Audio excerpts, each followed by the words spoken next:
తెలుగు రాష్ట్రాల్లో అన్ని కాలాల్లోనూ అధిక విస్తీర్ణంలో సాగు చేయబడుతున్న కూరగాయ పంట టమాటా. అంతేకాదు, మార్కెట్ ధరల్లో ఎక్కువ హెచ్చుతగ్గులు ఉండే పంట కూడా ఇదే. ధరల విషయం ఎలాగున్నా పంట సాగులో నాణ్యమైన దిగుబడులు పొందినప్పుడే రైతుకు గిట్టుబాటు అవుతుంది. ప్రస్తుతం పైరు నాటిన దశ నుంచి కోత వరకు ఇలా అన్ని దశల్లోనూ ఉంది. ఇటీవల కురిసిన వర్షాలు, మేఘావృత వాతావరణంలో పంటలో చీడపీడల సమస్య పెరిగింది. ముఖ్యంగా కాయతొలుచు పురుగులు, రసం పీల్చు పురుగులతో పాటు ఎండు తెగులు, ఆకుమాడు సమస్యగా మారాయి. పైరును ఎప్పటికప్పుడు గమనించుకుంటూ నివారణా చర్యలు చేపట్టాలంటూ వివరాలు తెలియజేస్తున్నారు ఆచార్య ఎన్జీ రంగా వ్యవసాయ విశ్వవిద్యాలయం, నైరా వ్యవసాయ కళాశాల విస్తరణ విభాగం అధ్యాపకులు డాక్టర్ డి చిన్నమనాయుడు. టొమాటో పంటలో వచ్చేటువంటి ప్రధాన పురుగులు కానీ తెగులు కనుక చూస్తే మనకి పురుగుల్లో చూస్తుంటే కాయతొలిచే పురుగు. ఈ పురుగు లద్దె పురుగుకి సంబంధించిన జాతికి సంబంధించినటువంటి పురుగు. ఇది ఈ మొక్కలో కాండానికి ఆశిస్తుంది. అదేవిధంగా కాయలు తయారైన తర్వాత కాయలకు కూడా వచ్చి కాయల తాలూకా నాణ్యతను కూడా దెబ్బతినడం అనేది జరుగుతుంది. కాయతొలిచే పురుగు తాలూకా నివారణకు మన రైతు సోదరులు సమగ్ర సస్యరక్షణ చర్యలు అనేవి చేపట్టాల్సిన అవసరం ఉంటుంది. దీనికి ఏంటంటే టమాటా వేసేటువంటి రైతులు ముందు జాగ్రత్తగానే ఎక్కడైతే టమాటా వేస్తారో అక్కడ వేసవి దుక్కులు బాగా చేసుకోవాల్సినటువంటి అవసరం ఉంటుంది. ముందు జాగ్రత్తగా ఏంటంటే ఇందులో ఈ టమాటాలో ఎర్ర పంట అంటాం.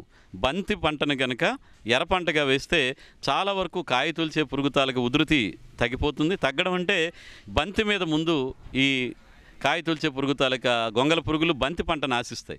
కాబట్టి రైతులు బంతి పంట మీద ఈ కాయతొలిచే పురుగు తాలూకా లక్షణాలు కనిపిస్తే వాటి మీద కనుక ముందు పిచికారీ చేసుకోగలిగితే తదుపరి మనకి ఈ టమాటా పంట మీద కూడా కాయతొలిచే పురుగు ఉధృతి చాలా వరకు తగ్గిపోవడానికి ఆస్కారం. అదేవిధంగా పంట వేసిన నెల రోజుల నుంచి కూడా ఎకరానికి 4 వరకు ఈ టొమాటో కాయతొలిచే పురుగు తాలూకా లింగాకర్షక బుట్టల్ని మనం ఎకరానికి 4 పెట్టి నిఘా పెట్టుకొని అందులో ప్రతిరోజు 5 నుంచి 10 పురుగులు పడుతున్నాయంటే మనం దాన్ని ఉధృతిగా గమనించి సరైనటువంటి సస్యరక్షణ చర్యలు చేపట్టాల్సిన అవసరం ఉంటుంది. అదేవిధంగా పంట వేసిన 30 రోజుల నుంచి కూడాను వేప సంబంధిత మందులు తప్పనిసరిగా పిచికారీ చేయాలి. వేప నూనె అయితే కనుక 5 మిల్లీలీటర్లు 1 లీటర్ నీటికి చొప్పున కలిపి మనం ప్రతి 15 రోజుల వ్యవధిలో ఒకసారి కనుక పిచికారీ చేసుకుంటే చాలా వరకు ఈ కాయతొలిచే పురుగు తగ్గుతుంది. అదేవిధంగా రసం పీల్చే పురుగులు కూడా చాలా వరకు తగ్గడానికి ఆస్కారం ఉంటుంది. అప్పటికీ కూడా కాయతొలిచే పురుగు ఉంది, కనిపిస్తుంది, అక్కడక్కడ కాయలు తొలుస్తున్నాయి, కొమ్మలు కూడా తొలుస్తున్నాయి లక్షణాలు కనుక ఉధృతి ఎక్కువని గమనిస్తే అప్పుడు మనం ఈ పిచికారీలకు వెళ్ళాలి. ముందుగా ఏంటంటే ఈ క్లోరిఫైరిఫాస్ అనేటువంటి మందుని కానీ అయితే కనుక 2.5 మిల్లీలీటర్లు 1 లీటర్ నీటికి చొప్పున కలిపి మరి పిచికారీ చేసుకోవడం అనేది చేయొచ్చు. అదేవిధంగా ఫ్లూబెండమైడ్ అనేటువంటి మందు అయితే కనుక 0.3 మిల్లీలీటర్లు 1 లీటర్ నీటికి చొప్పున కలిపి మనం పిచికారీ చేసుకుంటే అది వరకు కూడా పనిచేస్తుంది. ఒకవేళ చివరి దశలో పెద్ద గొంగల పురుగులు అయ్యి మనం ఈ రసాయన మందులు పనిచేయనటువంటి పరిస్థితుల్లో మనం విషపు ఎర తయారు చేసుకుని మరి విషపు ఎర ఎలా తయారు చేయాలంటే మనకు 10 కేజీల తవుడు, అదేవిధంగా 1 లీటర్ క్లోరిఫైరిఫాసు, 1 కేజీ బెల్లం.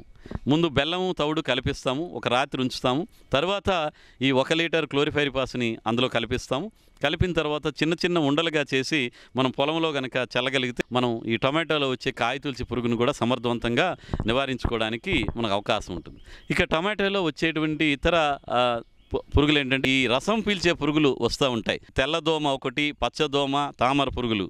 ఇవి ఆశించినప్పుడు ఏంటంటే మొక్కల నుంచి రసాన్ని పీల్చడం వల్ల ఈ మొక్కలు గిడసబారిపోవడం జరుగుతుంది.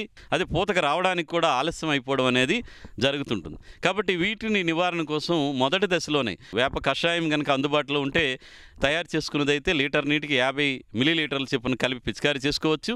లేదనుకుంటే లీటర్ నీటికి 5 మిల్లీలీటర్ల చొప్పున వేప నూనె కలిపి కనుక పిచికారీ చేస్తే మనకి ఈ మొదటి దశలో వచ్చేటువంటి ఈ రసం పీల్చే పురుగులు కొంతవరకు తగ్గుతాయి. అదేవిధంగా ఈ ఏదైతే తెల్లదోమ, ఈ పచ్చదోమ ఇలాంటి రసం పీల్చే పురుగులు ఏంటంటే వీటి ద్వారా కొన్ని వైరస్ తెగుళ్ళు కూడా మనకి వ్యాప్తి చెందేటువంటి అవకాశం ఉంటుంది. కాబట్టి ఈ వైరస్ తెగుళ్ళని కనుక మనం సమర్థవంతంగా నివారించాలంటే ఈ రసం పీల్చే పురుగుల్ని తొలి దశ నుంచే గమనించుకొని మనం సరైనటువంటి జాగ్రత్తలు తీసుకోవాలి. ఒకటి మనం చెప్పుకున్నట్టు వేప కషాయము లేదా వేప నూనె పిచికారీ చేసుకోవడం.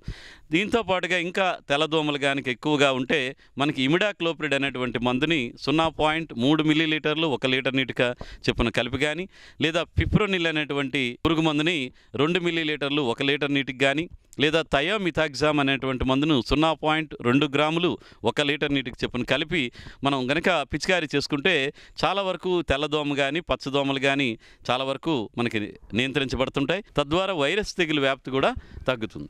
అప్పటికీ కూడా కొన్ని రకాల వైరస్ తెగులు మనకి ఈ టమాటో పంటలో కనిపిస్తాయి. అదేంటంటే ఆకుమాడు తెగులు అంటాము. ఈ తెగులు కూడా వచ్చినప్పుడు మనకేంటంటే కాండం మీద గోధుమ రంగు మచ్చలు ముందు కనిపిస్తాయి. దీనివల్ల కూడా మొక్క ఆకులు కాండము వడలిపోయి మొక్క చనిపోతుంది. ఇలాంటి లక్షణాలు ఆకు మచ్చ తెగులు కానీ కాండం మీద కనుక గోధుమ రంగు మచ్చలు వచ్చి మొక్కలో ఆకులు వడలిపోతున్నాయి అనుకుంటే దానికి మనం క్లోరోథలోనిల్ అంటాం. అదైతే కనుక 2 గ్రాములు 1 లీటర్ నీటికి చొప్పున కలిపి మరి పిచికారీ చేసుకోవడం. లేదనుకుంటే ప్రాపికొనజోల్ అనేటువంటి మందుని 1 మిల్లీలీటరు 1 లీటర్ నీటికి చొప్పున కలిపి కనుక పిచికారీ చేస్తే మనకి టొమాటోలో వచ్చేటువంటి ఈ ఆకుమాడు తెగులు అనేది బాగా వరకు మనం నివారించుకోవచ్చు. ఇకపోతే ఈ ఆకు ముడత వైరస్ అనేది ఉంటుంది. అది తెల్లదోమ ఉదురుతుంటే ఈ ఆకు ముడత వైరస్ అనేది పెరుగుతుంది. ఈ వైరస్ వచ్చినప్పుడు ఏంటంటే ఆకులు చిన్నవిగా అయిపోతాయి, పసుపుగా అయిపోతాయి, మొక్క ఎదుగుదల తగ్గిపోతుంది, పూత రావడం చాలా వరకు ఆలస్యం అయిపోతుంది. తద్వారా పంట దిగుబడి కూడా తగ్గిపోతుంది. కాబట్టి ఫిప్రోనిల్ అనేటువంటి మందు అయితే కనుక 2 మిల్లీలీటర్లు 1 లీటర్ నీటికి చొప్పున కలిపి పిచికారీ చేయడం. లేదా థయోమిథాగ్జామ్ అని అంటాము. అదైతే కనుక 0.2 గ్రాములు 1 లీటర్ నీటికి చొప్పున కలిపి కనుక పిచికారీ చేస్తే మనకు తెల్లదోమ ఉధృతిని తగ్గించాలి. ఈ తెల్లదోమ ఉధృతి తగ్గితే మనకి ఆకుముడత వైరస్ యొక్క ఉధృతి కూడా చాలా వరకు తగ్గిపోతుంది.